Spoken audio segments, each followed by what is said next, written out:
Welcome back नाज़रीन हमारे साथ मौजूद हैं हादी इकबाल हुसैन साहब। हादी साहब, ये बताइएगा कि आपने वज़ीर आज़म को ख़त भी लिखा, आपने चीफ जस्टिस ऑफ पाकिस्तान से अपील भी की, तो आपने वो क्या बातें थी जो उनसे करना मुनासिब समझा, या आपने क्यों उस जगह तक पहुँचना समझा कि आपको कहीं और से उम्मीद नहीं नज़र आई? मैंने चीफ जस्टिस साहब को चिट्ठी लिखी है जी। मैंने उनसे कहा जी कि रेलवे को चाहिए कि ये पेंशनों के बर्डन से रेलवे को निकालें। ठीक है। ये फॉल्स ब्लेम है, ये इनका कसूर नहीं है, ये पेंशन नहीं दे सकते। पेंशन वाला रेलवे का कोई काम नहीं करता, वो सिर्फ पेंशन लेता, दैट इंक्लूड्स मी ऑल्सो। तो सारे लोगों को पेंशन मिलती है, फेडरल गवर्नमेंट देती है, तो रेलवे वाले को एक्सक्लूड किया हुआ है। तो रेलवे ये पेंशन देना की शुरू हुई रेलवे जो है अपने एम्प्लॉय? जी, पहले पेंशन नहीं थी, तो पेंशन का सिलसिला को मेरा ख्याल 1920-24 में आया। उससे पहले एक कंपनी रेलवेज थी, वो अपना को कुछ देते थे, आई डोंट नो क्या देते थे, मगर पेंशन का सिलसिला नहीं था। और फिर रेलवे के हालात अच्छे थे, फिर अपने पास से ये ऐसे देते रहे काफ़ी अर्सा तक। फिर इतने बंदे नहीं थे, आज 1,60,000 बंदा पेंशन लेने वाला है जी। पहले तो थोड़े से बंदे होते थे, थोड़ी सी पेंशन होती थी, थोड़ी तनख्वाह होती थी, तो गुजारा हो जाता था। अब नहीं हो सकता, अब हर चीज़ महंगी हो गई है। किराए के लिए मुल्क में बहुत ज़्यादा कंपटीशन हो गया। कितनी बसें, अब डाइवो की बस जो है लाहौर से कराची तक जाने लग गई है जी, ऐसा ही है। और जगह जगह बसें चल गई हैं। रेलवे का जो क्रीम ट्रैफिक था वो ले गई है। सही है। एक याद रखें कि रेलवे का फ्यूचर लाई करता है, जितना बल्क ऑफ ट्रैफिक ज़्यादा होगा उतनी कॉस्ट ऑफ सर्विस कम हो जाएगी, उतनी आमदनी ज़्यादा हो जाएगी। रेलवे का ट्रैफिक बढ़ना चाहिए, यस, वॉल्यूम बेशक ना बढ़े, वॉल्यूम बढ़ना चाहिए। वॉल्यूम बढ़ना चाहिए। इसकी स्ट्रेटजी है ये कि वॉल्यूम बढ़ा के अपनी आमदन बढ़ाओ, ठीक है, किराया बढ़ा के नहीं। ठीक है, क्योंकि railway is committed to provide a cheap transport, ठीक है, जो उसको अफोर्डेबल कहते हैं, ठीक ए है, सेफ ट्रांसपोर्ट, और तीसरा है रिलायबल ट्रांसपोर्ट। ये रेलवे का फंडामेंटल ड्यूटीज़ में शामिल है। ये गवर्नमेंट को इस किस्म की सर्विस फराहम करनी है ताकि गरीब लोग, सब लोग वहाँ लोग सफ़र कर सकें। अब ये देखें किराया कितना है एयर का, उफ, टेरिबल। आम लोग नहीं अफोर्ड कर सकते, बिल्कुल नहीं कर सकते। चाहे वो लटक के जाए, गाड़ियों से लटक के जाते हैं, चाहे वो बसों से जाए। ऐसा ही है। मैंने गाड़ी चलाई थी लाहौर से Faisalabad, when I was in charge, non stop service, ठीक है, इंस्टेंट सक्सेस थी। उसके बाद मैंने रावलपिंडी टू लाहौर भी चलाई, फिर इंटरसिटी ट्रेनें भी चलाई। अब तक लोग पसंद करते हैं कि आप उनको बेहतर से बेहतर सर्विस फराहम करें, वो आपको पैसे देंगे, वो आपके साथ ट्रैवल करना पसंद करते हैं। ठीक है, रेलवे बहुत सेफ अदारा है चलने के लिए। ठीक है, और ये एक मतलब आपने बिठा देते फैमिली को बगैर किसी में मेल स्कॉट के, टेलीफोन कर देते हैं कि जी वो तीसरे डब्बे में बेगम साहब बैठी हुई, बच्चे बैठे हुए, भाई इसको उतार लेना, वो खैर खी से घर पहुंच जाते हैं। माशाल्लाह, ये तो है। Can you do that with बस? नहीं कर सकता, रिस्क नहीं ले सकते। रिस्क है वो। और फिर ये कि गाड़ी में बिठा दिया, उसे खाना भी साथ है, चाय भी मिल सकती है, पानी भी कर सकते हैं, वज़ू भी कर सकते हैं, नमाज भी पढ़ सकते हैं, किताब भी पढ़ सकते हैं, रसाला भी है, किताब भी है, सेफ भी है, और लेट भी सकते हैं। आजकल जो है जी कोच, वो बनी हुई है स्टील के ढांचे की। खुदा ना खासा अगर एक्सीडेंट हो जाए, वो ढांचा लोगों को प्रोटेक्ट कर लेता है, इतनी ज़्यादा कैविटीज नहीं होती। ठीक है। पुराने ज़माने में लकड़ी की बनी होती थी, तो वो एकदम से क्रम्प हो जाती थी, अब नहीं। अब ये बड़ी सेफ्टी है, और वैसे भी रेलवे बड़ी सेफ है।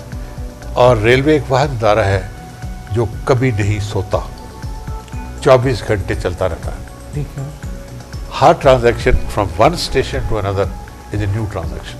ठीक है, गाड़ी को रवाना करना, गाड़ी को रिसीव करना, एक वन ट्रांजैक्शन है, और ये डिसिप्लिन पर बेस्ड है। ठीक।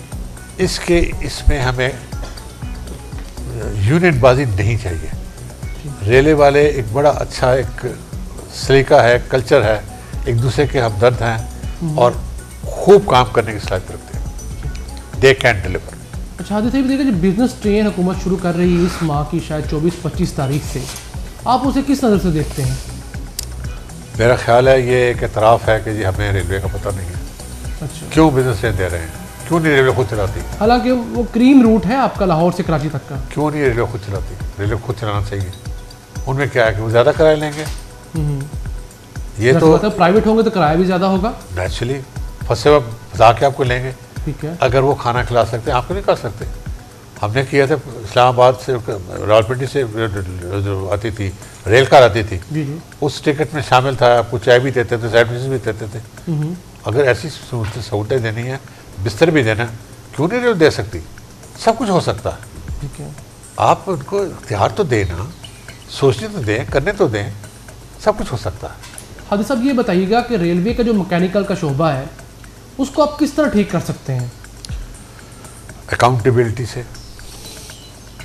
देखो जी, शोबा ऐसा नहीं ख़राब होता, कोई भी बंदे ख़राब होते हैं। जब कोई पूछने वाला नहीं होता, जब कोई जांच पड़ताल करने वाला नहीं होता, तो हर बंदा ख़राब हो सकता है। ठीक है, कोई शोबा नहीं ख़राब है। बड़े बड़े अच्छे बच्चे आए हुए हैं रेलवे में, हर जगह मौजूद हैं, बड़ी सलाहियतों वाले हैं, और आज वो बहुत ज़्यादा इल्म वाले हैं। ठीक है, और उनके दस्तरस कंप्यूटर के ज़रिए हासिल है। दुनिया के किसी खिते में कोई भी इल्म है वो कंप्यूटर से वो हासिल किया जा सकता है। ऐसा ही है। सो दे आर नॉलेजेबल पीपल, सब लोग हैं। ठीक है, देखें ना, यहाँ पे एक कोऑर्डिनेशन का जो काम है, ये इट्स ए मैनेजमेंट चैलेंज। ठीक है, कि आपने इतने किस्म के इंजीनियर, ये ट्रैफिक वाले, ये फाइनेंस वाले, ये पुलिस वाले, ये सारे इनको कोऑर्डिनेट करके सबको एक तरफ चलाना है। ठीक है, तो ये एक बहुत बड़ा चैलेंज है, मैनेजमेंट चैलेंज है। ठीक है, ये बहुत बड़ा काम है। ठीक है। तो इसको बाहर का बंदा नहीं कर सकता, इसके लिए आपको रेलवे वाला ही चाहिए। रेलवे वाला ही चाहिए, अंदर का बंदा काम कर सकता। हादी साहब, इंडिया की रेलवे दुनिया की चौथी बड़ी रेलवे है। जी हाँ, और ये प्रॉफिटेबल रेलवे है जी। इसके प्रॉफिट में जाने की क्या वजूहत है? कुछ मैंने पार्टी आपको अर्ज कर दिया कि उसमें अपना केस फेडरल गवर्नमेंट को बड़े वक्त पे नेहरू साहब के ज़माने में पेश कर दिया। नेहरू साहब के ज़माने में, नेहरू आज से साहब 60 के साल ज़माने, पहले। हाँ जी। ठीक है, और आज उनको जो रेलवे जो कम्युनिकेशन का बजट है उसका 45% रेलवे को मिल रहा है। रेलवे को पैसे की शॉर्टेज नहीं है।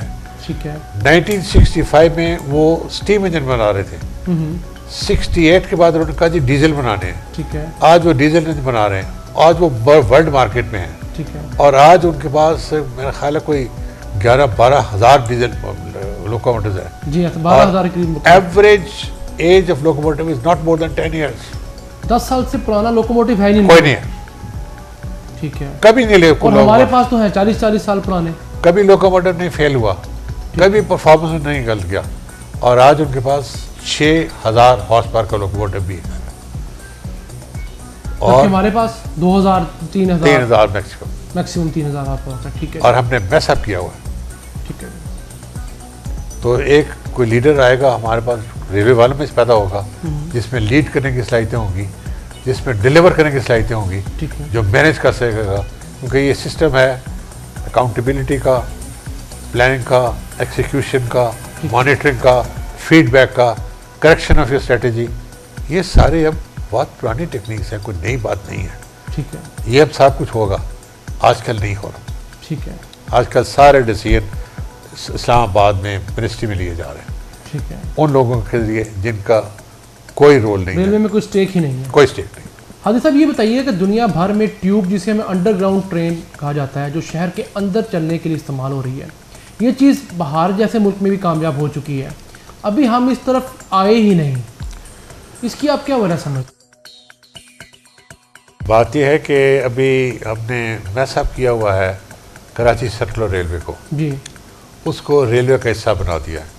ठीक है, दुनिया में किसी जगह पे जो लोकल सिटी रेलवे है वो रेलवे का हिस्सा नहीं है। अच्छा, it has a separate existence, separate sector. यानी कराची सर्कुलर रेलवे जो है उसको रेलवे के अंडर नहीं देना चाहिए, No, separate no, entry no, होनी चाहिए। no, बिल्कुल सेपरेट लाइनें हो, ठीक है, और उसकी बेशक सेपरेट गेज रखे आप, ठीक उसको आप स्टैंडर्ड गेज कर दें। ठीक है, स्टैंडर्ड गेज का फ़ायदा ये है कि सारी यूरोप में, सारी दुनिया में, अमेरिका, कनाडा, सब स्टैंडर्ड गेज है। ठीक है, रेडीमेड इक्विपमेंट जो आप लेना चाहें, जितनी आप लेना चाहें, फ़ौरन मिल सकती है। ठीक है, तो वो इससे लेके आपकी सेपरेट उसकी लाइनें हो। ठीक है, मसलन ये है कि कायद-ए-आज़म के मज़ार से लेके कराची पोर्ट तक, वो कौन सा टावर है उसके नीचे तक, जी, 10-15 मिनट में 700 मुसाफिरों को लेके ये गाड़ी फ़ौरन पहुंच सकती है।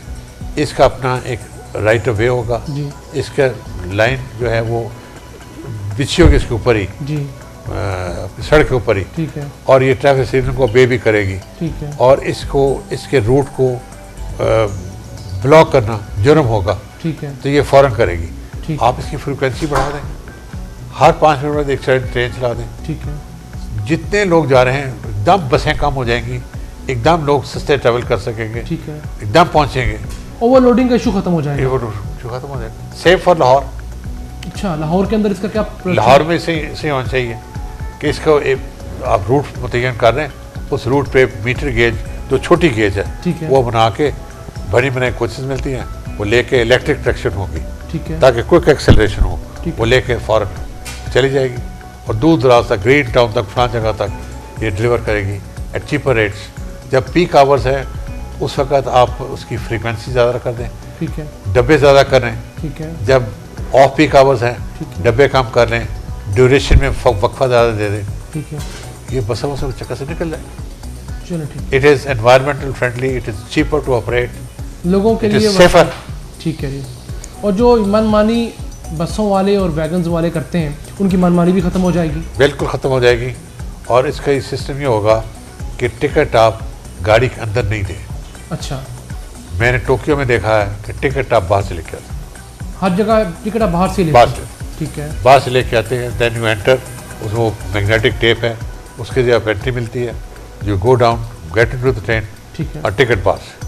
ठीक है, यही आप साहब यहाँ रखें, टिकट बाहर से। ठीक है। बाकी रेलवे का जो टिकटिंग निज़ाम है उससे भी बड़ी तरक्की की गुंजाइश है। रेलवे टिकटिंग में क्या बेहतरी हो? वो कह रहे हैं कंप्यूटराइज तो कर दी है, अब कंप्यूटराइज के बाद आप क्या करेंगे? जब भी आप ट्रेन के लिए जाते हैं तो आपको ट्रेन की टिकट मिलती नहीं है, लेकिन ट्रेन फिर भी खसारे में है, रेल का दारा फिर भी खसारे में, ये क्या वजह है? उसकी वजह यह है जी कि आपको जितनी ट्रेनें चाहिए आप उसमें से 1/3 भी नहीं चला रहे। अच्छा, आपको ट्रेनें चाहिए ज़्यादा, अब ज़्यादा ट्रेनें चलाएं। ठीक है, मैंने पहले भी किया है कि रेलवे का जो मुनाफा है वो वॉल्यूम में लाई करता है, रेट में नहीं लाई करता। ठीक है, आप वॉल्यूम बढ़ाएं, ठीक है, इतनी वॉल्यूम बढ़ा दें कि बंदा जिस वक्त चाहे उसको फ़ौरन 1 घंटे 1.5 में ट्रेन मिल जाए, लॉन्ग डिस्टेंस ट्रेन मिल जाए, फ़ौरन मिल जाए। ठीक है, और ये ज़रूरी नहीं कि ट्रेन हर जगह पर खड़ी करें, ठीक है, मेजर टाउन पर खड़ी करें, ठीक है, यहाँ से लाएँ रायवेट में, रायवेट के बाद कौड़ा साहिवाल, ये सब बड़े बड़े स्टेशन में खड़ी करें और चलते जाएँ। ठीक है, अब डबल लाइन है, अब कौन सी रोकने वाली है? ठीक है, फ़ौरन आपको पैसे मिल जाएंगे। जैसे जैसे आपकी ज़्यादा होगी आपका उसका खसारा कम हो जाएगा। अगर रेशो फ्रेट और पैसेंजर की 50-50 हो जाती है तो पैसेंजर ट्रेन की कॉस्ट 50% कम हो जाएगी। अगर ratio between freight and passenger train 50% हो जाएगी, दोनों बराबर बराबर हो जाएंगी। जी जी, तो उस वक्त उनकी कॉस्ट में भी सेम डिस्ट्रीब्यूशन होगी। अच्छा अच्छा, so freight train will cost little more, ठीक है, मगर passenger train will cost you far less. ठीक है, उससे आपकी प्रॉफिटेबिलिटी शुरू हो जाएगी फौरी तौर पर। नाज़रीन, ये तो था आज का प्रोग्राम। यहाँ हम लेते हैं हादी इकबाल हुसैन साहब से इजाज़त। हादी साहब, बहुत शुक्रिया हमें ज्वाइन करने के लिए, और ब्रेक के बाद हम आएंगे और रेलवे के मसाइल और उनका हल का एक ब्रीफ सा जायज़ा लेंगे। मुझे यकीन है कि आप मेरे साथ होंगे।